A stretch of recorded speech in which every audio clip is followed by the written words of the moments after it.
My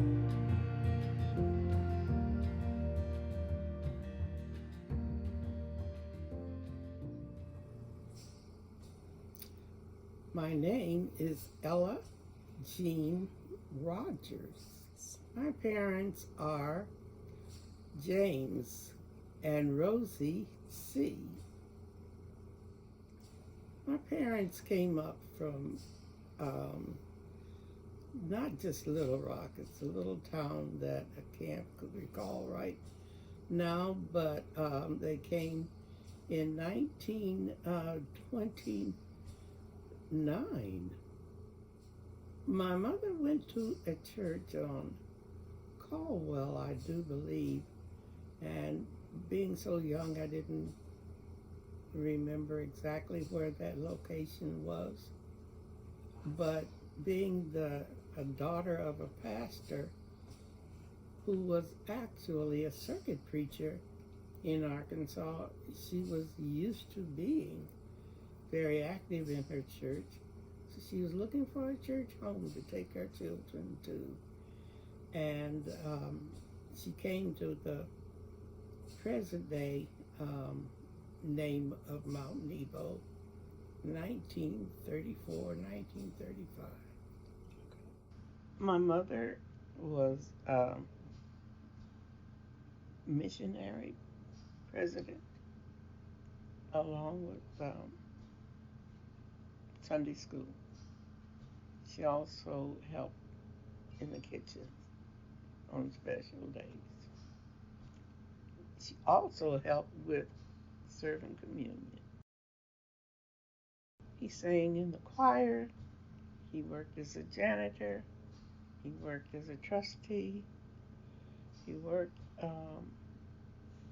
as a painter and a builder. He also worked putting in the baptismal pool in the early Mount Nebo unframed church, 3211 Pinckney. He encouraged the congregation to really make a sacrificial gift of $200, but he also made a private loan to the church. My earliest memories of Mount Nebo is the little building that was a small little place, and but it was so full of love until I never really thought about it being as humble as it was. I do remember the outdoor toilets, the lime pitch on the bottom of them. I can even remember the old pew. And I can remember the stove that sat in front in the winter, where the men had to get there early to stoke it with either coal or wood. I remember so much of the fellowship, and those who have been in my head telling me, please don't forget the root of where we began. We really began with humble beginnings, but you would never have known that because it was a collective few people who was so much like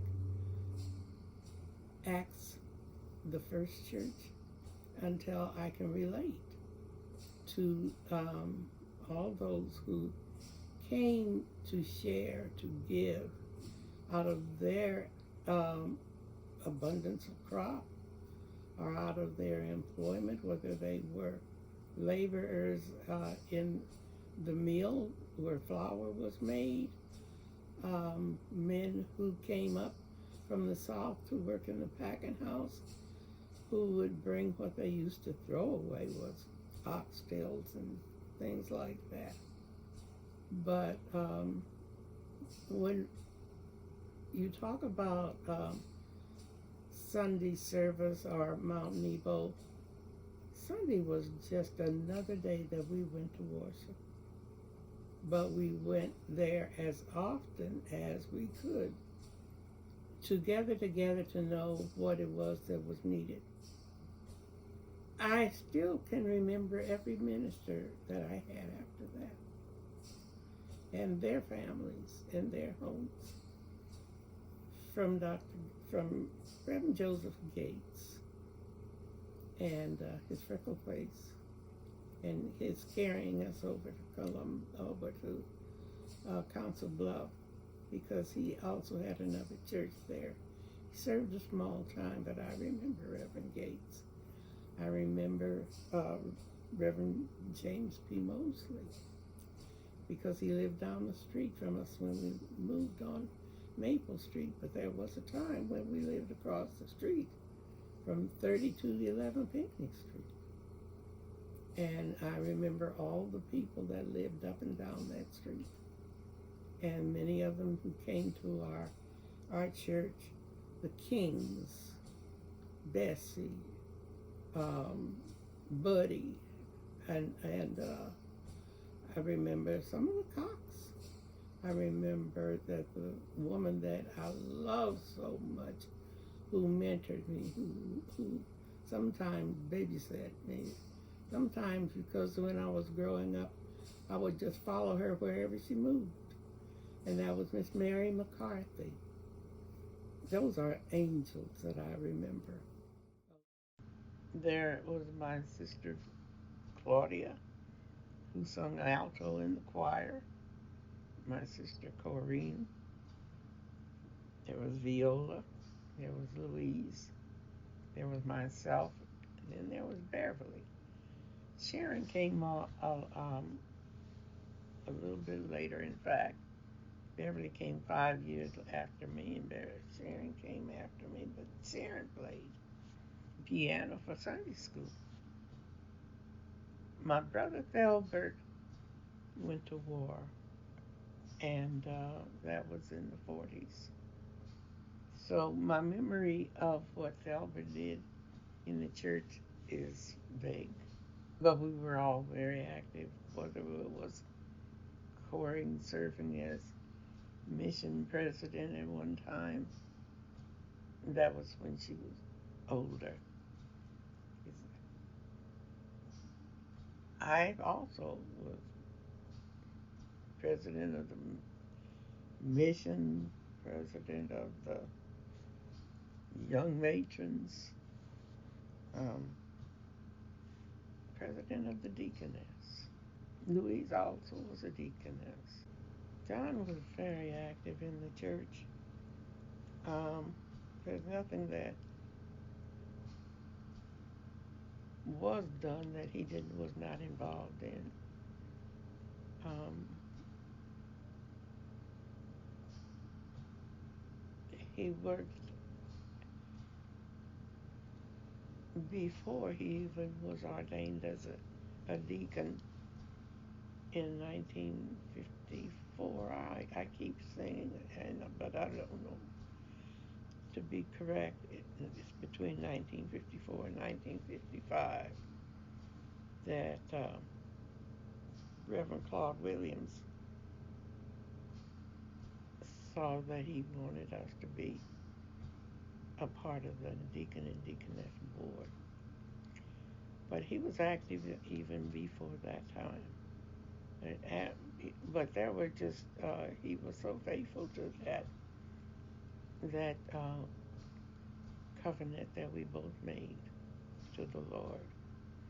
And and it was biblical. And we stood by those standards as, as long as we have been here. But he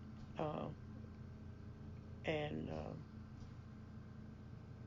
Doc Simmons were the ones that really got involved in the jail ministry. And he was very faithful in that. But he was like when Reverend Whittington came, after Reverend Claude Williams was no longer with us, Reverend Whittington came, they had immediate attachment. And many times he uh, served him as a the driver to events when we were going someplace in like to Oklahoma, where we met Reverend John Bratton. Um, John was asked many times to go and take care of the needs of the widows and see what they needed, or anyone who needed, or let the church know if they needed lights or whatever things that came up. And John had to leave many times when we were having dinner. It was no big thing for him not to be able to eat with us because he was out attending to some of the church's needs. Those were very fruitful years, and I would love to have more time to share what so many of those living stones that came through Mount Nebo. I have lists of so many, like Sister Willa Mae Brewster, that I want to mention because we need to know where we came from and the people who poured their lives and their hearts into Mount Nebo. God has a place for Mount Nebo. I cannot tell it all. I couldn't even attempt to tell it all of the people who I can see in my mind's eye right now, looking over the balustrade of heaven saying, continue to lift up the name of Jesus. Be sure that you search the scriptures to know what God is saying to us today. And we've tried to set the example. We've gone on to our reward. Keep holding up that blood-stained banner from the Lord. And though it may be a rough side of the mountain sometimes, we still have to keep climbing. God keeps restoring me for a reason, and I know that. But I am so grateful for my mom and my dad setting a great example for 8 children.